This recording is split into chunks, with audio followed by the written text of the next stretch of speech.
রাজ্য সরকারের আপাতত স্বস্তি, যোগ্যদের জীবন এখনো অন্ধকারে, বল এসএসসির কোর্টে। সোমবার এসএসসি মামলায় সুপ্রিম কোর্টে যা হলো, এক কথায় এই তার নির্যাস। প্রায় 26,000 চাকরি বাতিলের হাইকোর্টের নির্দেশই আপাতত বহাল রইল সুপ্রিম কোর্টে। এদিনের শুনানিতে প্রধান বিচারপতি বলেন, এই নিয়োগ দুর্নীতিতে কারা সুবিধাভোগী রয়েছেন তা খুঁজে বের করতে হবে। এই সংক্রান্ত যে মামলা সুপ্রিম কোর্টে হয়েছে সেগুলির বিষয় সুপ্রিম কোর্টকে জানাতে হবে এবং সব মামলার শুনানি একসঙ্গে হবে। তাৎপর্যপূর্ণভাবে এদিন প্রধান বিচারপতি ডিওয়াই চন্দ্রচূড় বলেন, কোনো টেন্ডার ছাড়াই ওয়েমার্কশিট মূল্যায়নকারী সংস্থাকে নিয়োগ করা হয়েছিল। ওয়েমার্কশিট নষ্টের সময় তার কোনো প্রতিলিপি রাখা হয়নি। প্যানেলের বাইরে থেকে চাকরি দেওয়া হয়েছে। যেভাবে এই নিয়োগগুলো করা হয়েছে এটা সম্পূর্ণ দুর্নীতি। আজকে আমরা প্রচন্ডভাবে ভুক্তভোগী, আমাদের সামাজিক সম্মান নষ্ট হয়েছে, আমরা কিছুটা মৃত্যু মুখে পতিত হয়েছি। তো এই পরিস্থিতি থেকে আমরা বাঁচার জন্য সুপ্রিম কোর্টে দ্বারস্থ হয়েছি। আজকে 19,000 ক্যান্ডিডেট আমরা যারা আছি, আমাদের পরিবার, আমাদের সন্তান, আমাদের বৃদ্ধ বাবা মা, তারা বিধ্বস্ত। আমরা জানি না আমরা সামাজিক সম্মান ফিরে পাবো কিনা, আমরা ছাত্রছাত্রীদের সামনে গিয়ে কিভাবে দাঁড়াবো আমরা সেটা জানি না। আমাদের এই দুরবস্থা থেকে আমাদেরকে মুক্তি দেওয়া হোক, আমাদের নতুন জীবন দেওয়া হোক, আমরা এটুকুই চাই। প্রধান বিচারপতি যারা বারবার বলেছেন যে ওএমআর-শিট সেগুলো তো ডেস্ট্রয় করা হয়েছে। West Bengal central school service commission প্রথমে ফিজিক্যাল কপি সেটা ডেস্ট্রয় করেছেন, তারপরে তার ডিজিটাল কপি সেটাও ডেস্ট্রয় করেছেন। সিবিআই যে ডিজিটাল কপি নাইসার একজন কর্তা পঙ্কজ বনসালের বাড়ি থেকে উদ্ধার করেছিল, সেটা 65B সার্টিফিকেট দিয়ে সেটা বোঝা গেছিল যে সেটা অ্যাডমিসিবল এবং তার জেনুইনিটি থেকে বোঝা যায় যে ওএমআর-শিটের ম্যানিপুলেশন আছে। রাজ্য সরকারের তরফে এদিন সুপ্রিম কোর্টে বলা হয় যে হাইকোর্টে সওয়াল জবাবের সময় সিবিআই বলেছিল তারা 8,000 বেআইনি নিয়োগ শনাক্ত করেছে। সেক্ষেত্রে 26,000 নিয়োগ কেন বাতিল করা হলো? চাকরিহারাদের তরফে আইনজীবী মুকুল রোহতাগি সোমবার বলেন, হাইকোর্ট এত সংখ্যক শিক্ষক শিক্ষিকার চাকরি বাতিল করতে পারে না, শুধু তদন্তের নির্দেশ দিতে পারে। 26,000 শিক্ষক শিক্ষিকার চাকরি বাতিল হয়েছে, তাদের প্রত্যেকের পরিবার আছে। যারা বেআইনিভাবে চাকরি পেয়েছে শুধু তাদের চাকরি বাতিল না করে কেন 26,000 শিক্ষক শিক্ষিকার সকলের চাকরি বাতিল করা হলো? এর উপর স্থগিতাদেশ দেওয়া হোক। কিন্তু সুপ্রিম কোর্ট এই আবেদনে আপাতত সাড়া দেয়নি। আজকে সুপ্রিম কোর্টে ওরা সকলে বলে খুব বড় প্রার্থনা করছিলেন যাতে আবেদন হাইকোর্টের জাজমেন্টকে স্টে করা হয়। আমরা আপত্তি করি, কোন রকম স্টে দেয়নি। শেষ পর্যন্ত অনেক আকুতি মিনতিতে যে নির্বাচনের মুখে আমাদের মন্ত্রীরা গ্রেপ্তার হয়ে যেতে পারেন এই আশঙ্কা প্রকাশ করাতে তখন বিচারপতি বলেছেন যে সিবিআই কোনো পদক্ষেপ নেবে না। হি হ্যাড নো প্রেসিপিটেটিভ অ্যাকশন, তদন্ত স্টে করেননি। ওএমআর-শিট আন্ডার রুলস 1 বছরের মধ্যে নষ্ট করে দেওয়া যায় আন্ডার রুলস। এগুলো তো এখনো সুপ্রিম কোর্টে আর্গুমেন্ট হয়নি। সুপ্রিম কোর্টে এগুলো আর্গুমেন্ট হয়নি, এটা তো পুরোটা আর্গুমেন্ট হবে, আর্গুমেন্ট করে হবে। এখান থেকে ওখান থেকে গর্ত খুঁজে তো কোনো লাভ নেই। 5,000 সামথিং, আমার ঠিক এক্সাক্ট ফিগারটা মনে নেই, তাদের দে হ্যাভ কমিটেড ফ্রড, তাদের ওএমআর-শিটে ফ্রড করা হয়েছে। রেস্ট কোথাও কোনো কিছু বলা হয়নি, এবং রেস্ট যাদের তাদের নিয়ে কখনো কোনো ইস্যু ছিল না, কখনো কিছু ছিল না। কি করে হয়?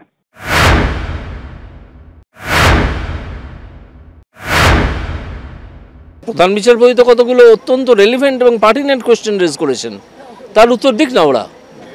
কেন ওএমআর-শিট জ্বালিয়ে দেওয়া হলো, নষ্ট করে দেওয়া হলো, সেটা কোথায়? তার তো উত্তর এখনো পাওয়া যায়নি। কেন এই যারা প্যানেলে ছিল না তারা কেন চাকরি করবে? তো ভয়ঙ্কর দুর্নীতি বলে চিফ জাস্টিস শুনতে পাচ্ছি নিজেই উল্লেখ করেছেন। প্রথম সুবিধাভোগী মমতা ব্যানার্জি এবং তার ভাইপো। বেআইনি কাজটা মুখ্যমন্ত্রীর নেতৃত্বে হয়েছে, ক্যাবিনেট সিদ্ধান্ত করে হয়েছে। ওএমআর-শিটকে বাতিল করা, পুড়িয়ে দেওয়া, নষ্ট করা, তারপর হচ্ছে এই যে এক্সট্রা নিউমেরিক্যাল পোস্ট ক্রিয়েট করা, এবং এই যে টাকাগুলো কোথায় গেল? তাহলে যা অভিযোগ এখন সুপ্রিম কোর্ট 3টে প্রশ্ন করেছে, তার উত্তর হচ্ছে মমতা ব্যানার্জি, অভিষেক ব্যানার্জি এবং তার গোটা ক্যাবিনেট এগেনস্টে ক্রিমিনাল প্রসিডিওর শুরু করতে হবে। বিরোধীদের একটা বড় অংশ তারা যারা চাকরি চলে গেছে তাদের কাছে গিয়ে বলছেন আমরা চাই চাকরি হোক, আর আদালতে গিয়ে বলছেন গোটা প্যানেল বাতিল হোক। যারা যোগ্য চাকরি প্রার্থী, যারা যোগ্য চাকরিরত, তারা নিশ্চয়ই বুঝতে পারবেন যে সরকার তাদের পাশে রয়েছে, আর শকুনের রাজনীতি করছে বিরোধীরা। সোমবার ফের এই মামলার শুনানি হবে সুপ্রিম কোর্টে। নিয়োগ প্রক্রিয়ার দিকে একবার দেখুন। টেন্ডার না দেখেই নাইসাকে নিয়োগ করা হয়েছে। সার্ভারে মিরর ইমেজ না রেখেই ওয়েমার শিট নষ্ট করে দেওয়া হয়েছে, জালিয়াতির মাধ্যমে নিয়োগ করা হয়েছে। সাময়িক স্বস্তি পেলেও এসএসসির মামলায় সুপ্রিম কোর্টের প্রধান বিচারপতি ডিওয়াই চন্দ্রচূড়ের কড়া প্রশ্নের মুখে পড়ল মমতা বন্দ্যোপাধ্যায়ের সরকার। প্রধান বিচারপতি ডিওয়াই চন্দ্রচূড়, বিচারপতি জেবি পারদিওয়ালা এবং বিচারপতি মনোজ মিশ্রর বেঞ্চে সোমবার মামলার শুনানি হয়। আর এই শুনানিতে কড়া প্রশ্নের মুখে পড়ে স্কুল সার্ভিস কমিশন বা এসএসসি। রাজ্য সরকারের পাশাপাশি প্রথম থেকেই যাদের দিকে আঙুল উঠছে, এসএসসির কাছে অত্যন্ত স্পষ্ট ভাষায় প্রধান বিচারপতির বেঞ্চ জানতে চায়, ওয়েমার শিট নেই, নষ্ট করে দেওয়া হয়েছে, তাহলে আপনারা কি করে যোগ্য অযোগ্য প্রার্থীদের আলাদা করবেন? তখন এসএসসি জানায় তাদের কাছে কিছু সেকেন্ডারি তথ্য রয়েছে যার ভিত্তিতে যোগ্য এবং অযোগ্যদের আলাদা করা সম্ভব হবে। তখন প্রধান বিচারপতির বেঞ্চ বলে, আলাদা করা কি আদৌ সম্ভব? দিল্লিতে একটি মামলার ক্ষেত্রে আলাদা করা যায়নি, তখন গোটা প্যানেলই বাতিল করতে হয়েছিল। সবচেয়ে বড় অপরাধ স্কুল সার্ভিস কমিশন করেছে হাইকোর্টের ডিভিশন বেঞ্চের জাজমেন্টের প্যারা 242 প্যারাতে দেখবেন যে তৃণমূলের নেতা বা এসএসসি চেয়ারম্যান প্রেস কনফারেন্স করে বলছেন, আমরা তো যোগ্যদের তালিকা দিয়েছিলাম। ভারবেলি বলছেন 242 প্যারাতে দেখবেন রাজ্য সরকারের এসএসসির হলফনামাতে যোগ্যদের তালিকা দেওয়া হয়নি, পুরো ওয়েমারটাকে ডিস্ট্রয় করা হয়েছে। এসএসসির যে অর্ডার, ওয়ার্ক অর্ডার দিয়েছে কাকে? বালাজি সলিউশনকে। ইনি বিল্ডিং বানান কনস্ট্রাকশন কোম্পানি, বৈধ এবং অবৈধ সকলের নষ্ট করেছে। আলিঘাটের কাকু সবাইকে নির্দেশ দিয়েছিল যে যা যা এভিডেন্স আছে মোবাইল ফোনে মুছে ফেলো। এর আগে যোগ্য অযোগ্যদের নিয়ে কলকাতা হাইকোর্টও প্রশ্ন তুলেছিল। গোটা প্রক্রিয়া থেকে চাল এবং কাঁকড়দের কিভাবে আলাদা করা হবে? এরপরই 25,753 জনের প্যানেল বাতিল করে দেয় তারা। কিন্তু সোমবার সুপ্রিম কোর্টে এসএসসি যে কথা দিল, তারা কি তা রাখতে পারবে? সেসব দিকে এসএসসি সঠিকভাবে তাদের দায়িত্ব পালন করতে পারবে? এসএসসি কি পারবে যোগ্যদের আলো দেখাতে? ফের একবার এসএসসির কথার মারপ্যাঁচে যোগ্য চাকরি প্রাপকদের জীবন আরও অন্ধকার হয়ে যাবে না তো? স্কুল সার্ভিস কমিশন সেটা তৈরি হয়েছিল যে সরকারের নিয়ন্ত্রণ মুক্ত হয়ে বা শাসক দলের নিয়োগ মুক্ত হয়ে একটা স্বশাসিত প্রতিষ্ঠান হিসেবে সেটা অ্যাক্ট করে, ফাংশন করে। ফলে এটাই হচ্ছে যে স্কুল সার্ভিস কমিশনের থেকে প্রত্যাশিত যে যোগ্য শিক্ষক তারা স্কুলে নিয়োজিত হন, এই কাজটা তারা তদারকি করবেন, তারা এনশিওর করবেন। কিন্তু আশ্চর্যের কথা, আজকেরও সুপ্রিম কোর্টের এই এন্টায়ার শুনানির সময় বোঝা গেল যে অযোগ্য এবং যোগ্য দু ধরনের মানুষই ঢুকে পড়েছেন স্কুল শিক্ষায়, কিন্তু তাদের সেগ্রিগেট করার কোনো উপায়, যে উপায়টা আসলে স্কুল সার্ভিস কমিশনের হাতেই সবচেয়ে বেশি ছিল, তারা জানতেন দুধ কোথায় জল কোথায়। ফলে কার্যত তারা দুধ এবং জলের এই প্রপোর্শনটা লুকিয়ে রাখছেন শাসক দলের দুর্নীতি, সেটাকে সম্ভবত আড়াল করতে। স্কুল সার্ভিস কমিশন কলকাতা হাইকোর্টে ডিভিশন বেঞ্চে বারবার করে এই সেগ্রিগেশন থেকে এড়িয়ে গেছে। যদি সত্যিকারের সেগ্রিগেশন করতে পারে তাহলে কিছু জেনুইন ক্যান্ডিডেট বাঁচবে। ওরা যেটা চেষ্টা করতে চাইছে যে এই ফেক ক্যান্ডিডেট যেগুলো আছে, এখানে সেগ্রিগেশনটা না দেখালে সবার চাকরি চলে যাবে। কোর্ট ইজ ভেরি ডিসস্যাটিসফাইড যে কোনো ডকুমেন্টস প্রিজার্ভ করে রাখা হয়নি, মিরর ইমেজ রাখা হয়নি। ওরা বলতে চাইছে যে ওএমআর আমরা ডিস্ট্রয় করতে পারি, ওদের রুলে 1 বছর আছে, but original OMR, the scanned copy of the OMR should be preserved, should have been preserved. তা না হলে how to segregate the genuine and the fake candidates?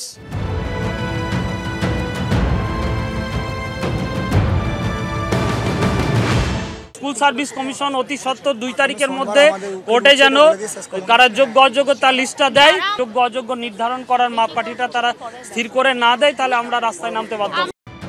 প্রধান বিচারপতি ডিওয়াই চন্দ্রচূড়ের বেঞ্চ এদিন আরও বলেন, আমরা আরও স্পষ্টতা চাই, আরও ব্যাখ্যা চাই। হাইকোর্ট নিশ্চয়ই এমন কিছু দেখতে পেয়েছে যা এখনো আমাদের চোখে পড়েনি। একেবারে বাধ্য না হলে কলকাতা হাইকোর্ট বা অন্য আদালত এত সংখ্যক নিয়োগ বাতিল করার সিদ্ধান্ত নেয় না। ফলে এই মামলার পূর্ণাঙ্গ শুনানির প্রয়োজন রয়েছে। আর এখনো দাঁড়িয়ে উনি চাকরি চোরদের বিরুদ্ধে ব্যবস্থা নিয়ে চাকরি চোরদের জন্য কেস করছেন। সব ব্যাপারে যত অপরাধী আছে তাদের স্বার্থ দেখার জন্য রাজ্য সরকার এভাবে চলতে পারে না। এটা সম্পূর্ণ মহামান্য সুপ্রিম কোর্টের বিষয়। তারা বক্তব্য রেখেছেন, যারা ছিলেন এই মামলার সঙ্গে জড়িত পক্ষগুলি, তাদের আইনজীবীরা নিশ্চিতভাবে তারা এ বিষয়ে যা বলার বলবেন। এ ব্যাপারে দলের তরফে কোনো বক্তব্য নেই। ল অফ ন্যাচারাল জাস্টিস বলে যে একজন নিরপরাধকে কোনো মূল্যে তিনি যেন শাস্তি না পান। তারা এই মুহূর্তে ধর্মতলায় বসে রয়েছেন, বিভিন্ন ধর্নায় দীর্ঘদিন ধরে বসে রয়েছেন যোগ্য যারা। আমাদের কথা হচ্ছে যে যোগ্য প্রার্থীরা যাতে ডেফিনেটলি, আমি বলছি এই যে আজকে ধরুন এই যে রায়টা হলো, এই রায়ের ফলে তাদের চাকরি পাওয়ার সম্ভাবনা আরো দূরে সরে গেল। ঠিক, আমি একমত, কিন্তু আপনি পাশাপাশি এই প্রশ্নটা তুলুন যে এসএসসি তালিকাটা কোর্টে কেন দিল না? কিচ্ছু করতে হতো না, কলকাতা হাইকোর্টের এই রায়টাই আসতো যে এরা বাদ, এরা নিযুক্ত যথাযোগ্য সসম্মানে কাজ করুন, তাদের চাকরিটা হোক, আপাতত কেস তো চলবে। যারা অন্যায় করেছে তাদের কোথা থেকে, এই দেখুন প্রশ্নটা এই জায়গায়, ওই তালিকা আলাদা করলে কিছু যোগ্য মানুষ, কিছু খেটে পড়াশুনো করা মেধাবী ছাত্রছাত্রীর জায়গা তাদের হয় আবার যে সম্ভাবনাটা এখনো পর্যন্ত কিন্তু সব থেকে বেশি, মেক নো মিস্টেক, যে আবার নতুন ফ্রেশ পরীক্ষা হবে। সুতরাং তারাই পরীক্ষায় বসতে হবে এবং তাদের মধ্যে একটা অংশ এখনো পর্যন্ত এই রায়ে কোনো তাদের জন্য রিলিফ নেই যাদের বয়স অতিক্রম হয়ে গেছে। যারা যোগ্য প্রার্থী ছিলেন এবং যাদের যোগ্যতা হারিয়ে যাবে এই 8 বছরে, এলিজিবিলিটি ক্রাইটেরিয়া যারা লুজ করবেন, তারা হচ্ছে যে সবচেয়ে বেশি লুজার। অনেকে আবার যোগ্যতার সঙ্গে স্কুলে পড়াচ্ছিলেন, হ্যাঁ পড়াচ্ছেন, ফলে সেই স্কুলগুলো পড়বার একটা সংকটে, পড়ুয়ারা পড়বার একটা সংকটে। ফলে আমার নিজের বারবার মনে হচ্ছে যে কোনো অপরাধ যদি হয় তাহলে সেই অপরাধের ক্ষেত্রে যারা যোগ্য এবং অযোগ্য এদেরকে আলাদা করে চিহ্নিত করার একটা উপায় বের করা উচিত ছিল। প্রথম উচিত ছিল এসএসসির। বারবার একাধিকবার আমি যদি হিয়ারিংয়ের ডিটেলস দেখি তাতে কিন্তু মাননীয় বিচারপতিরা চেয়েছেন এসএসসির কাছে যে কারা যোগ্য কারা অযোগ্য সেইটা আপনারা ঠিক করে দিন, তালিকা চেয়েছেন। কালকে আমি দেখছিলাম সিদ্ধার্থবাবুই বলছেন যে 19,000 যোগ্য, 5,000 মতো অযোগ্য। তাহলে এই তালিকা, এই নামগুলো এসএসসি যদি কলকাতা হাইকোর্টে দিত তাহলে যারা যোগ্য প্রার্থী তাদের এই চোখের জলে পড়তে হতো না, এই অনিশ্চয়তার মধ্যে পড়তে হতো না। এর দায় কার? না, সুমনদা পরিষ্কার করে বলতে চাই যে যখন শুনানি হয়েছে বারবার কিন্তু বিচারকরা স্কুল সার্ভিস কমিশনের কাছে বলেছে যে আপনারা যোগ্যতার যারা হয়েছে তার তালিকাটা দিন, অর্থাৎ নামের তালিকাটা পরিষ্কার করে দিন। স্কুল সার্ভিস কমিশন মানে দেয়নি, মানে দিতে পারেনি বা দেয়নি, বা কী কারণে দেয়নি সেটাও আমাদের কাছে রহস্য। তাহলে কি মানে দিলে, অর্থাৎ যেই মুহূর্তে আপনি যোগ্য তালিকা দিবেন তাহলে অযোগ্যদের তালিকাটাও পরিষ্কার হয়ে যাবে, অযোগ্যরা যারা টাকা পয়সার বিনিময়ে ঢুকেছে সেটা আরও বেশি পরিষ্কার হবে, এবং সরকারকে ঢাকার জন্য মানে এসএসসি করলো কিনা, অর্থাৎ পরিষ্কার অযোগ্যদের বাঁচাতে যোগ্যদের বলি দেওয়া হলো একেবারে, এবং সেটা সরকারের মানে পরিষ্কার করে বলতে গেলে তৃণমূল পরিচালিত সরকারের রাজনৈতিক কৌশলে মানে বলা যায় যে স্কুল সার্ভিস কমিশন অ্যাক্ট করলো কিনা। যে 25,753 জনের যে চাকরি নিয়ে সংশয় তৈরি হয়েছে তার দায় যদি কোনো সোল রেসপন্সিবিলিটি কাউকে করতে হয় তাহলে স্কুল সার্ভিস কমিশন, রাজ্য সরকার। কারণ রাজ্য সরকারের অবস্থানও কিন্তু আপনি যদি লক্ষ্য করেন বারবার কিন্তু এই মানে যারা অযোগ্য তাদেরকে প্রোটেক্ট করার জন্যই সুপার নিউমেরিক্যাল পোস্ট তৈরি করার প্রশ্নে বলুন, রাজ্য সরকারের বিভিন্ন সময় যে রাজনৈতিক বক্তব্য এসছে বা অ্যাডমিনিস্ট্রেটিভ বক্তব্য এসছে সেখানেও কিন্তু অযোগ্যদের যে কোনোভাবে রক্ষা করতে হবে। ফলে স্কুল সার্ভিস কমিশন রাজ্য সরকারকে সন্তুষ্ট করেছে। তার বিনিময়ে যেটা ঘটেছে যে এতগুলো মানুষের যারা যোগ্য ছিল, সত্যিই যোগ্য ছিল, আজকে তাদের চোখের জল পড়ছে। একদম এই যাদের সার্বিকভাবে প্রায় 26,000 ছেলে মেয়েকে চোখের জল ফেলতে হচ্ছে তার জন্য দায়টা কার? তৃণমূল কংগ্রেস নেতৃত্ব যাদের বুদ্ধি আছে, যারা জানেন নাম্বার সিস্টেমে কিভাবে গুনতে হয়, তারা আপনাদের দলের মধ্যে কথা বলুন। আপনারা বলুন যে আপনারা রাজ্য সরকারে আছেন, আপনারা এই জায়গা থেকে বেরিয়ে আসুন। আপনারা বেরিয়ে এসে আপনাদের দলটার মধ্যে থেকে, এই রাজ্য সরকারের মধ্যে থেকে এই সমস্যার সমাধান করুন। এটাকে গুলিয়ে দেবেন না সুপ্রিম কোর্টে গাদা গাদা রাজ্যের টাকা খরচ করে, এবং আবার কংগ্রেসের লোকরা উকিল হয়ে সেখানে গিয়ে আবার তৃণমূলের হয়ে কেস লড়বেন। এই যে ইন্ডিয়া জোট, এই সব করবেন না। আপনারা দয়া করে সমস্যাটার সমাধান করুন, আর বুদ্ধিজীবীরা বিজ্ঞাপন থেকে মুখ সরান। আপনারা বলুন আপনাদের সঠিক বক্তব্যটা। 25,753 জনের চাকরি বাতিলের উপর স্থগিতাদেশ না দিলেও অতিরিক্ত শূন্যপদ তৈরি নিয়ে সিবিআই তদন্তের উপর অন্তর্বর্তী স্থগিতাদেশ দিল সুপ্রিম কোর্ট। সম্প্রতি রায় দিতে গিয়ে কলকাতা হাইকোর্টের বিচারপতি দেবাংশু বসাক এবং বিচারপতি মোহাম্মদ শাব্বার রশিদের বেঞ্চ মমতা বন্দ্যোপাধ্যায়ের মন্ত্রিসভাকে বড়সড় প্রশ্নের মুখে ফেলে দিয়েছে। কলকাতা হাইকোর্টের বিশেষ ডিভিশন বেঞ্চের রায়ের 269 নম্বর পৃষ্ঠায় স্পষ্ট বলা হয়েছে, অতিরিক্ত শূন্যপদে নিয়োগ নিয়ে সিবিআই তদন্তের উদ্দেশ্য এটা সামনে আনা যে এক্ষেত্রে কি ধরনের দুর্নীতি হয়েছে, কত বড় দুর্নীতি হয়েছে এবং কারা কারা জড়িত। এটা চমকে দেওয়ার মতো যে জালিয়াতি করে পাওয়া চাকরি বাঁচানোর সিদ্ধান্ত নেওয়া হয়েছিল মন্ত্রিসভার মতো জায়গায়। এটা জেনেও যে এই সব চাকরি হয়েছে প্যানেলের বাইরে এবং মেয়াদ শেষ হয়ে যাওয়া প্যানেল থেকে। রায়ের কপির 273 এবং 274 নম্বর পৃষ্ঠায় নির্দেশের অংশে বিচারপতিরা বলেছেন, বেআইনি চাকরি প্রাপকদের সুযোগ করে দিতে অতিরিক্ত শূন্যপদ তৈরির ছাড়পত্র দিয়েছিলেন রাজ্য সরকারের কোন ব্যক্তিরা তা নিয়ে সিবিআই আরও তদন্ত চালাবে। প্রয়োজন পড়লে সিবিআই তাদের হেফাজতে নিয়ে জিজ্ঞাসাবাদও করতে পারবে। শুধুমাত্র এই অংশের ওপরে সোমবার অন্তর্বর্তী স্থগিতাদেশ দিয়েছে সুপ্রিম কোর্ট। এদিনের শুনানিতে রাজ্য সরকারের বক্তব্য ছিল, এই ধরনের নির্দেশের ফলে ভোটের মধ্যে যে কাউকে সিবিআই গ্রেপ্তার করতে পারে। এই লোকসভা ভোটের মধ্যে কি সম্পূর্ণ মন্ত্রিসভা জেলে থাকবে? এরপর প্রধান বিচারপতি বলেন, প্যানেলে নাম নেই এমন ব্যক্তিদের নিয়োগ করা হয়েছে, এটা তো সম্পূর্ণ জালিয়াতির অভিযোগ। তিনি প্রশ্ন করেন, মন্ত্রিসভা যখন জেনেছিল যে বেআইনি নিয়োগ হয়েছে, তারপরেও কেন তারা সুপার নিউমেরিক পোস্ট তৈরি করতে গেল? যদিও এরপর সোমবার অবধি সিবিআই তদন্তের উপর অন্তর্বর্তী স্থগিতাদেশ দেয় সুপ্রিম কোর্ট। এই চোরেদের 5-6 হাজার যে চাকরি বেচা হয়েছে বা আত্মীয়রা যে চাকরি পেয়েছে তাদের বাঁচাতে গিয়ে আরো কয়েক হাজার যোগ্য লোককে আজকে এই বিড়ম্বনার মধ্যে ফেলেছেন। তাদের ভবিষ্যৎ অন্ধকার, অর্থনৈতিক ভবিষ্যৎ অন্ধকারের দিকে ঠেলে দিয়েছেন। এর জন্য যদি কেউ দায়ী থাকেন, 22 সালের 5ই মে ক্যাবিনেটে পৌরোহিত্য করা মমতা ব্যানার্জি দায়ী, এক এবং একমাত্র। পুরোটাতে অচলাবস্থা তৈরি করে কুৎসার মাধ্যমে, বিভ্রান্তির মাধ্যমে ঘোলা জলে রাজনৈতিক মাছ ধরার চেষ্টা করছে বিরোধীরা। আমরা তার তীব্র নিন্দা করছি। যারা যোগ্য চাকরি প্রার্থী, যারা যোগ্য চাকরিরত, তারা নিশ্চয়ই বুঝতে পারবেন যে সরকার তাদের পাশে রয়েছে আর শকুনের রাজনীতি করছে বিরোধীরা।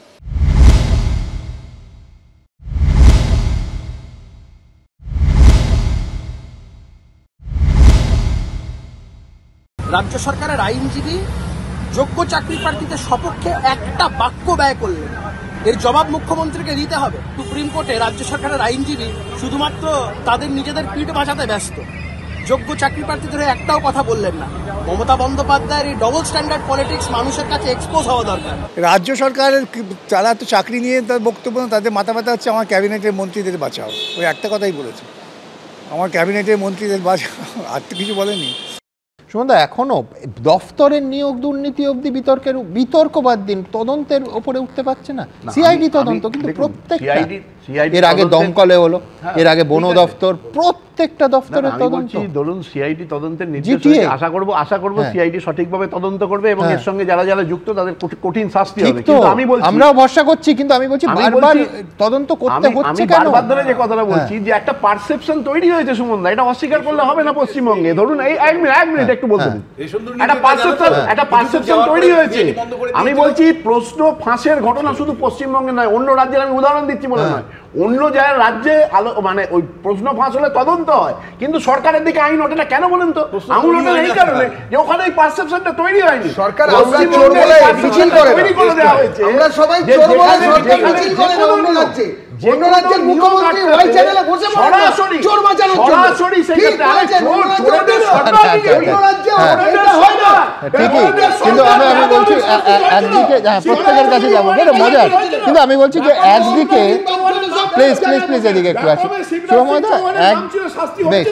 একদিকে বিস্ময়করভাবে সরকারের দিকে আঙুল ওঠে, অন্যদিকে সরকার ওটা যেহেতু দিনাজপুরে হয়েছে, একজন বিজেপির নেতা এবং পার্টির পদাধিকারী তার দিকে আঙুল তোলে, ওটা উনি করিয়েছেন। এই বিচিত্র, মানে চুরিরও চূড়ান্ত পলিটিক্যালাইজেশন যদি কিছু হয়ে থাকে তাহলে সেটা পশ্চিমবঙ্গে। সুমনবাবু, আমি জাস্ট একটা পারসেপশনের কথা বলি আর কি। প্রথম হচ্ছে সবাই দুর্নীতি করে চাকরি পায়নি, এটা একদম সঠিক কথা, কিন্তু এই সঠিক কথাটা তৃণমূল শিখিয়ে দিলে এমন নয়।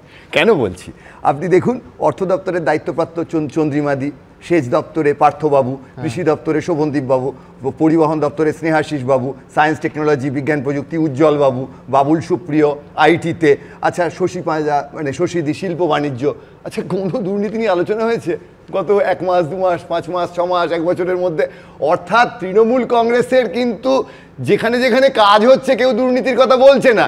এখানে মানুষ যে দুর্নীতির কথা বলছে তৃণমূল বিরোধী বলে নয়, দুর্নীতির প্রসঙ্গটা একেবারে সামনে চলে এসছে। এই যখন আলোচনা করছেন আপনার তো কেন্দ্রীয় সরকারের দিকেও আঙুল রাজ্যের ব্যাপারে কেন্দ্রীয় সরকার একদম ঠিক বলেছেন, একদম ঠিক। কিন্তু আপনি বলছি তো আশ্রয় দেয় তাদেরকে পদাধিকার তাহলে সেই দলের সেই দলের কথা বলে শেষ করি।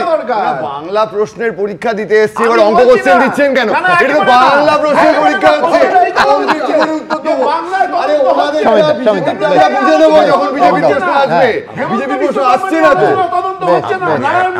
এক লাইনে বলবো, আজকে আমরা কি তৃণমূল বিরোধী? তা না, সরকারের যে খারাপ কাজগুলো সেটার বিরোধী, এটা আমরা বলে না, সমস্ত বাঙালি যারা তাদের তৃণমূলের বাড়ির লোকেরাও আছেন, তৃণমূলের বাড়ির দায়িত্ব নিয়ে নেবেন না সমস্ত বাঙালি মামাটি মানুষ।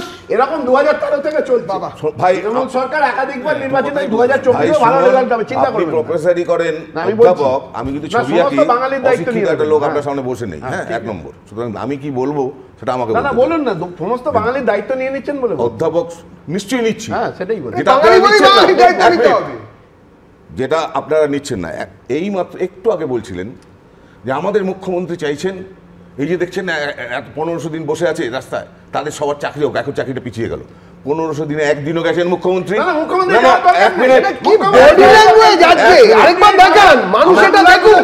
কথা ঘোরাবেন না,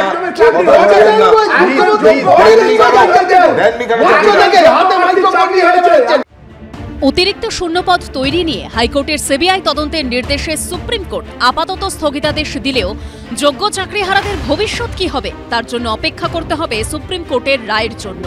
এই গোটা পরিস্থিতির জন্য মমতা বন্দ্যোপাধ্যায়কে দায়ী করে শুভেন্দু অধিকারী সোশ্যাল মিডিয়ায় লিখেছেন, 2016 সালে এসএসসির প্যানেলে যে শিক্ষক ও অশিক্ষক কর্মচারীরা জায়গা কিনেছেন তাদের বাঁচাতে মমতা বন্দ্যোপাধ্যায় ইচ্ছাকৃতভাবে 25,753 জনের মধ্যে একটা বড় অংশ যোগ্য হওয়া সত্ত্বেও তাদের বলি দিতে চাইছেন। কারণ যারা চাকরি কিনেছেন তারা তৃণমূল নেতাদের আত্মীয়। যোগ্য প্রার্থীদের এই চোখের জলের জন্য একমাত্র দোষী মমতা বন্দ্যোপাধ্যায়। মমতা বন্দ্যোপাধ্যায় নিজেকে বাঁচানোর আপ্রাণ চেষ্টা করেছেন, কারণ এসএসসি যদি আগেই যোগ্য ও অযোগ্যদের তালিকা দিয়ে দিত তাহলে আসলে তার দোষ স্বীকার করে নেওয়া হতো। পাল্টা মমতা বন্দ্যোপাধ্যায় নাম না করে চাকরিহারাদের এই পরিস্থিতির জন্য শুভেন্দু অধিকারীকে দায়ী করেছেন। লজ্জা করে না? তোর বাড়ির যদি ভাই বোনটার চাকরি চলে যেত তুই তাহলে কি করতিস? তোর টাকার প্রয়োজন নেই, কারণ তুই ভাত মেশিনে ঢুকে গেছিস, তার কারণ নিজের টাকা বাঁচাতে। আমার বাড়ির চাকরি যেত না, কারণ আমার বাড়ির লোক অবৈধভাবে কোনোদিন চাকরি চাইও নি, নেয়ও নি, ভবিষ্যতেও নেবো না। মমতা ব্যানার্জি রাজনীতি করার আগে, মমতা ব্যানার্জি রাজনীতি করার ওরও জেনে রাখা দরকার, আমার বাড়ির বিপিন অধিকারী ব্রিটিশের জেলে ছিল 8 বছর। স্বাধীনতা আন্দোলনে আমাদের যোগদান আছে। উনি পার্টি করেছেন 98 সালে, আমি 95-তে কাউন্সিলর। উনার সার্টিফিকেট আমার নেওয়া দরকার। উনি ওই টালিঘাটে কুতিগন্ধময় নালার পাশে থাকতেন, উনার মানসিকতাটা ওই রকম আছে, পরিবর্তন হয়। কারা যোগ্য আর কারাই বা অযোগ্য এসএসসি এখনো তা স্পষ্ট না করায় হাইকোর্টের রায় বাতিল হয়ে গিয়েছে 25,753 জনের চাকরি। হাইকোর্টের এই রায়ের উপর আপাতত কোনো স্থগিতাদেশ দেয়নি সুপ্রিম কোর্ট। এই পরিস্থিতিতে চাকরি বাতিলের প্রসঙ্গ টেনে সোমবার ভোট প্রচারের মঞ্চ থেকে ফের একবার শুভেন্দু অধিকারীকে নাম না করে তুলোধনা করলেন মমতা বন্দ্যোপাধ্যায়। আগামী সপ্তাহ শুরু হতে চলেছে, আপনারা দেখবেন, আমি বলবো না বিস্তারিত। আগামী সপ্তাহের শুরুতে এমন একটা বোম পড়বে, তৃণমূল বেসামাল হয়ে যাবে। বলছে বোমা ফাটাবো। কত বড় বড় গদ্দার নেতা, নেতা না নেতা ভগবান জানি, মানে লিডার না ল্যাডার। বোমা ফাটাবে কি না, 23,000 ছেলে মেয়ের চাকরি খেয়ে নিয়ে উল্লাস করছে। যারা এত টাকা, এত গরিব ছেলেমেয়েরা, যোগ্য ছেলেমেয়েরা পড়াশুনো করেছে, কেউ এমএ পাস করেছে, কেউ বিএ পাস করেছে, কেউ বিএড পাস করেছে, তারা সিস্টেম অনুযায়ী পরীক্ষা দিয়েছে। হ্যাঁ, যদি একটা দুটো কেসে ভুল থাকে বললে আমরা শুধরে নেব, তাই বলে তুমি সরাসরি চাকরি খেয়ে নেবে? যখন ধর্ষণ হয়েছিল তখন বলেছিলেন সাজানো ঘটনা, যখনই অপরাধ হয় বোমা বিস্ফোরণে বলেন বাজি, আর যখন এর দুর্নীতি বলে একটা দুটো। এইভাবে রাজ্যটা সর্বনাশ করেছেন। নিয়োগ দুর্নীতি নিয়ে বাংলায় যখন তৃণমূল প্রবল অস্বস্তিতে, তখন পাল্টা বিজেপি শাসিত মধ্যপ্রদেশে শিক্ষা দুর্নীতির উদাহরণ টেনে আনছেন মমতা বন্দ্যোপাধ্যায়। জিজ্ঞেস করুন, মধ্যপ্রদেশের ভেপাম শিক্ষা নিয়ে দুর্নীতি হয়েছিল বিজেপির রাজ্যে। যারাই ইনভেস্টিগেশন করতে গেছিল তারাই খুন হয়ে গেছিল। তার কি ফল? আমরা জানতে চাই ভ্যাপামের রেজাল্ট কি হলো। বাংলাকে চোর বলার আগে নিজে আগুনের দিকে তাকিয়ে বলুন, অলি গলি মে শোর হ্যায়, বিজেপি চোর হ্যায়। বাংলাকে চোর বলছে না, বাংলার মানুষ তৃণমূল কংগ্রেসকে চোর বলছে। বাংলাকে কেন চোর বলতে যাবে? এখনো পশ্চিমবঙ্গের মানুষের প্রতি মানুষ শ্রদ্ধা আছে। বাংলাকে কেউ চোর বলে, তৃণমূলকে চোর বলছে। আমরা প্রথম দিন থেকে বলে এসেছি যে অযোগ্যদের চিহ্নিত করতে হবে, যারা ঘুষ দিয়ে চাকরি কিনেছে তাদের চিহ্নিত করতে হবে। মেধার ভিত্তিতে আবার যারা চাকরি পেয়েছেন তাদের মধ্যে একজনও, আই রিপিট, তাদের মধ্যে একজনও যেন অকারণে চাকরিচ্যুত না হন, তাদের মধ্যে একজনকেও যেন কোনো রকম অনিশ্চিত ভবিষ্যতের মধ্যে পড়তে না হয়। মেধার ভিত্তিতে চাকরি পেয়ে কেন তারা দুর্নীতিগ্রস্তদের পাশাপাশি চোখের জল ফেলবেন? যখন এসএসসি কে বলছে, বোর্ডকে বলছে তুমি ডিসক্লোজ করো সমস্ত তথ্য, তাহলে আমি tainted candidate non tainted candidate separate করে শুধুমাত্র টেন্টেড ক্যান্ডিডেট গুলোকে বাতিল করব, যে নন টেন্টেড ক্যান্ডিডেট গুলোকে রেখে দেব, সসম্মানে চাকরি করবেন। কিন্তু কে ডিসক্লোজ করেনি? বোর্ড করেনি, এসএসসি করেনি, স্টেট করেনি। উল্টে স্টেট কি করেছে? স্টেট এই যে অযোগ্য চাকরি প্রাপক তাদের চাকরি বাঁচানোর জন্য ক্যাবিনেট ডিসিশন নিয়েছে যে সুপার নিউমেরিক পোস্ট তৈরি করব। আপনার কাছে নিশ্চিতভাবে সেই সুপার নিউমেরিক পোস্ট তৈরির সেই ক্যাবিনেট মেমোরেন্ডামটি আছে। ক্যাবিনেট মেমোরেন্ডাম খুলে দেখুন কি বলেছে। ক্যাবিনেট মেমোরেন্ডাম বলছে যে গোটা রাজ্য জুড়ে ইললিগাল অ্যাপয়েন্টমেন্ট হয়েছে, তার কগনিজেন্স নিল। তারপরে তাদের বিরুদ্ধে কি ব্যবস্থা গ্রহণ করা হবে, মমতা বন্দ্যোপাধ্যায়ের সরকার তাদের বিরুদ্ধে একটা শব্দ ব্যবহার করলো না। আচ্ছা বলুন তো, সংবিধানের শপথ নিয়ে কোন মন্ত্রিসভা এ কথা বলতে পারে যে ইললিগাল অ্যাপয়েন্টমেন্ট হয়েছে? হ্যাঁ, I sit tight about the matter. Just illegal অ্যাপয়েন্টমেন্টটাকে হাইড করার জন্য স্কুল সার্ভিস কমিশন একটা এফিডেভিট দিল, ববিতা সরকারের ম্যাটারে ক্যান 6, সে কথা উল্লেখ করা আছে। সেখানে কি বললো? এই যে সুপার নিউমেরিক পোস্ট দুটো কাজে ব্যবহৃত হবে। এক, যেগুলো রিমেনিং আছে তাদেরকে চাকরি দেওয়া। দ্বিতীয় কথাটা অত্যন্ত ডেঞ্জারাস, যার উপর দায়িত্ব ন্যস্ত আছে স্কুল সার্ভিস কমিশনকে যোগ্য প্রার্থীদের নির্বাচিত করবে, তারা বলছে এই পদটি ব্যবহৃত হবে অযোগ্য চাকরি প্রাপকদের চাকরি বাঁচানোর জন্য। তারা যদি করতো তাহলে এই বিড়ম্বনায় যারা যোগ্য তাদের পড়তেই হতো না, মাথা উঁচু করে তারা সসম্মানে চাকরি করতে। তাই সেই জন্য এই যে দুর্দশা, একজন যোগ্য প্রার্থীর যে দুর্দশা, এর জন্য দায়ী হচ্ছে স্টেট গভর্নমেন্ট, এর জন্য দায়ী হচ্ছে স্কুল সার্ভিস কমিশন, এর জন্য দায়ী হচ্ছে West Bengal board of secondary education, তাদের অপারগতা। আবার আমরা বলছি যে অযোগ্য এবং যারা চাকরি দিয়ে, পয়সা দিয়ে, ঘুষ দিয়ে চাকরি কিনেছেন প্রত্যেককে চিহ্নিত করে তাদের শাস্তির ব্যবস্থা করেছেন মহামান্য কলকাতা হাইকোর্ট। কিন্তু পাশাপাশি একজন যোগ্য, তার যেন চোখের জল না পড়ে। একেবারে প্রথম দিন থেকে এই কথা আমরা বলে এসেছি। যোগ্য চাকরিহারাদের ভবিষ্যৎ নিয়ে জটিলতার মাঝেই প্রাথমিক নিয়োগ দুর্নীতি মামলায় প্রেসিডেন্সি জেলে গিয়ে অয়নশীলকে জেরা করলেন দুজন সিবিআই অফিসার। প্রাথমিক নিয়োগ দুর্নীতি মামলায় এই প্রথম নিয়োগ দুর্নীতিতে ধৃত প্রমোটারকে জেরা করল কেন্দ্রীয় গোয়েন্দা সংস্থা। সোমবার দুপুর 12টায় প্রেসিডেন্সি জেলে যান সিবিআই এর দুজন আধিকারিক। প্রায় 3 ঘন্টা চলে অয়নশীলকে জিজ্ঞাসাবাদ পর্ব। শনিবারই নিয়োগ দুর্নীতির তদন্তে প্রেসিডেন্সি জেলে গিয়ে কালীঘাটের কাকুকে জেরা করেছিল কেন্দ্রীয় তদন্তকারী সংস্থা। সিবিআই এর দুজন অফিসার নিয়োগ দুর্নীতির মামলায় ধৃত সুজয় কৃষ্ণ ভদ্র এবং শান্তনু বন্দ্যোপাধ্যায়কে জেরা করেন। নিয়োগ দুর্নীতির তদন্তে নতুন কিছু তথ্য সামনে এসেছিল। সেই বিষয়ে সুজয় কৃষ্ণ ভদ্র, শান্তনু বন্দ্যোপাধ্যায় ও অয়নশীলকে জেরার প্রয়োজন ছিল। 3 জনকে জেরা করতে চেয়ে আলিপুর সিবিআই কোর্টে আবেদন করে কেন্দ্রীয় তদন্তকারী সংস্থা। শনিবার সুজয় কৃষ্ণ ভদ্র, শান্তনু বন্দ্যোপাধ্যায়কে জেরা করা হলেও অয়নশীলকে জিজ্ঞাসাবাদ করেনি কেন্দ্রীয় তদন্তকারী সংস্থা। বলে দিয়েছিল আগে যে কাকু কাকিমা নিয়ে মানুষ উৎসাহী নয়, মানুষ এই সমস্ত কচি কাঁচা আর চায় না। সুপ্রিম কোর্টও আজকে বলছে, হাইকোর্টও বলেছে, আর মানুষও বলছে আসল মাথাকে চাই। সেটা কখন আনতে পারবে তখনই তদন্ত শেষ হবে। এ বিষয়ে একেবারেই কোনো মন্তব্য করব না, করতে পারবো না। তার কারণ এটা তদন্তের পার্ট। কে কাকে কখন কি জেরা করছেন তার সঙ্গে দলের কোনো বক্তব্য নেই। পুরো নিয়োগ দুর্নীতি মামলায় প্রায় 37 ঘন্টা জেরার পরে গ্রেপ্তার শান্তনু ঘনিষ্ঠ অয়নশীলকে গ্রেপ্তার করেছিল ইডি। প্রমোটার অয়নশীলের সংস্থা এবিএস ইনফোজোনের সল্টলেকের অফিসের কম্পিউটারের ফোল্ডারে যে নথি পাওয়া গিয়েছিল সেখানেই ছিল একাধিক প্রভাবশালীর নাম। উল্লেখ করা ছিল চাকরি বিক্রির টাকার অঙ্ক। এবিএস ইনফোজোন ওয়েমারশিট বিকৃত করেছে বলেও দাবি করে কেন্দ্রীয় তদন্তকারী সংস্থা। ইডির 113 পাতার চার্জশিটে দাবি করা হয় পার্থ চট্টোপাধ্যায় ও শান্তনু বন্দ্যোপাধ্যায়ের মধ্যে সেতু হিসেবে কাজ করেছে অয়নশীল। পুরো নিয়োগের পাশাপাশি প্রাথমিক নিয়োগ দুর্নীতিতেও উঠে আসে অয়নশীলের নাম। 17টি পুরসভায় অয়নশীলের সংস্থার মাধ্যমে 1829 জনের অবৈধ নিয়োগ হয়েছে। এস বসুরা অ্যান্ড কোম্পানিকে সামনে রেখে নিয়োগে করা হয়েছে দুর্নীতি। প্রাথমিকে নিয়োগ দুর্নীতি মামলায় আদালতের রিপোর্ট জমা দিয়ে দাবি করে সিবিআই। শিক্ষক নিয়োগ দুর্নীতি মামলায় ইডির হাতে ধৃত অয়নশীলকে হেফাজতে নেয় সিবিআই।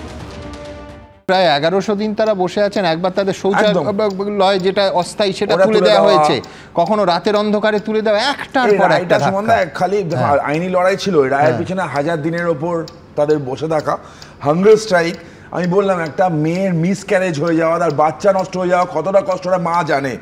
ডেঙ্গু হওয়া, হসপিটালাইজ হওয়া, মার খাওয়া, তারপর আইনি লড়াই, তারপর আজকে এই রায় এসছে। তোমার শোয়ে এসে আমি একটা ডাস্টবিন থেকে পাওয়া কাগজ দেখেছিলাম, মনে আছে? সুপার নিউমারি পোস্ট করে ব্রাত্য বসু বলেছিল ব্যতিক্রমী নিয়োগদের রাখার জন্য। এই ব্যতিক্রমী নিয়োগের ফলে কি কি হচ্ছিল সুমনদা?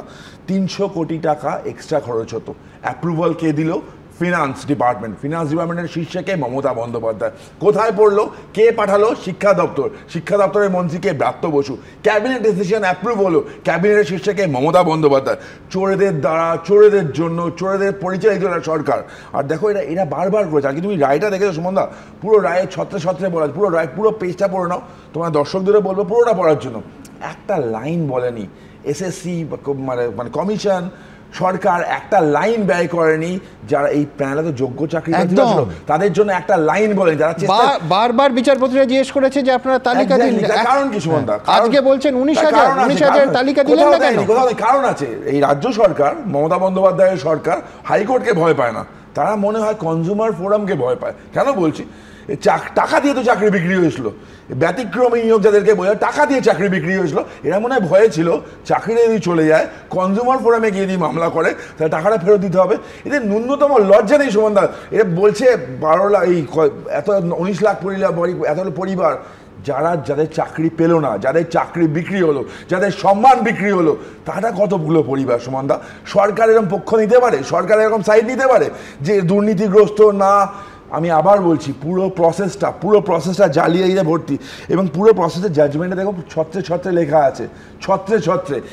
আজকে দাঁড়িয়ে যে কথা তোমরা এতক্ষণ আলোচনা করছি আমরা, ভারতবর্ষের আইন বলছে ভাই যদি 10 জন অপরাধীও বেরিয়ে যায়, পার পেয়ে যায়, তাহলে যেন একজন নিরাপরাধ, যেটা তুমি বললে, যেন সাজা না পায়। আজকে দাঁড়িয়ে ভারতবর্ষে না, এটা হচ্ছে স্পিরিট অফ জাস্টিস গোটা পৃথিবীতে। তো আজকে দাঁড়িয়ে এই যে 19,000 বা 25,000 যেটাই হোক, আজকে যারা সম্মিলন হলো, যাদের সংসার বিপর্যয় হলো, যারা আজকে প্রায় নিরাশ্রয় হয়ে পড়লেন, তাদের জন্য কি এটা ভাবা যেত না? আজকে যদি কোনো কারণে কোনো অঘটন ঘটে থাকে, রাহুল, কাউকে ভাবতে হতো না এসএসসি যদি যোগ্য এবং অযোগ্যদের তালিকা দিত, তাহলে এমনি এই বিচারটা হতো। আমি একটু শেষ করি। নিশ্চয়ই। যদি আজকে দাঁড়িয়ে কোথাও কোনো অঘটন হয় এর ফলে, আজকে যারা যোগ্য, যারা দিনের পর দিন পরিশ্রম করে নিজের যোগ্যতায় চাকরি পেয়েছেন, তাদের সাথে যোগ্যতায় যারা চাকরি পেয়েছেন, আমি টাকা দিয়ে ঘুষ নেওয়াটা অযোগ্য বা যারা দুর্নীতির সাথে জড়িত, আমি তার হয়ে একটা কথা বলছি ভাই, এখানে আমি একটা কথা বলিনি, তাদের হয়ে কোনো জাস্টিফাই করছি না, কার হয়ে কোনো আমি জাস্টিফাই করতে চাই না। কিন্তু যারা যোগ্য, যারা আজকে দাঁড়িয়ে দিনের পর দিন পরিশ্রম করে ওই জায়গায় নিজেকে নিয়ে এসছেন এবং চাকরি পেয়েছেন, আজকে ওই মার্কশিটের কথা বলছো, সেখান থেকে বোঝা যেত না কোন কি আটকে ছিল এসএসসি কে? দাঁড়ান, এসএসসি কে কি আটকে ছিল? সেই হিসাব দেওয়া। আজকে বিচারপতিদের আপনি দোষ দিচ্ছেন, বিচারককে দোষ দিচ্ছেন, আপনি বলছেন তারা বায়াসড ডিসিশন দিচ্ছে। আজকে যদি বায়াসড ডিসিশন, তাহলে এই পরিস্থিতি আসলো কেন? তাহলে তার আগে পর্যন্ত আপনি চেক অ্যান্ড ব্যালেন্সে রাখলেন না কেন? তার মানে কি আপনি জানতেন এই সুপার নিউমারিক পোস্ট তৈরি করা হয়েছে কেন? আমি বলছি আপনাকে সুমনদা, এর জন্য এত বিশ্লেষণ করার দরকার পড়ে না। আগামীকাল থেকে যারা টাকা দিয়ে চাকরি কিনেছে, রীতিমতো মেনু কার্ড করে যে নেতারা চাকরি বিক্রি করেছে, যেমন আমরা হোটেলে মেনু কার্ড দেখে জিনিসপত্র কিনি, খাবারের অর্ডার দিই, এরা মেনু কার্ড করে চাকরি যারা বিক্রি করেছে তাদের বাড়িতে গিয়ে সুদ সমেত টাকা ফেরত চাইবে। এই আনরেস্ট তৈরি করার দায় আমি বলছি পশ্চিমবঙ্গে যারা টাকা দিয়েছে তাদের মধ্যে বহু গরিব মানুষ আছেন। জমি আমি আপনাদের কেস স্টাডি দেখি, আমি বলছি সর্বস্ব বিক্রি করে, একদম জমি জায়গা বিক্রি করে, পুরে ঘর রেখে, বসত বাড়িটা রেখে, জমি জায়গা বিক্রি করে বন্ধক রেখে তৃণমূলের ছোট বড় মুখও খুলেছেন, তৃণমূলের ছোট বড় নেতাদেরকে টাকা দিয়েছেন। এই আনরেস্ট, এই সামাজিক অস্থিরতার দায় তৃণমূল কংগ্রেসকে নিতে হবে।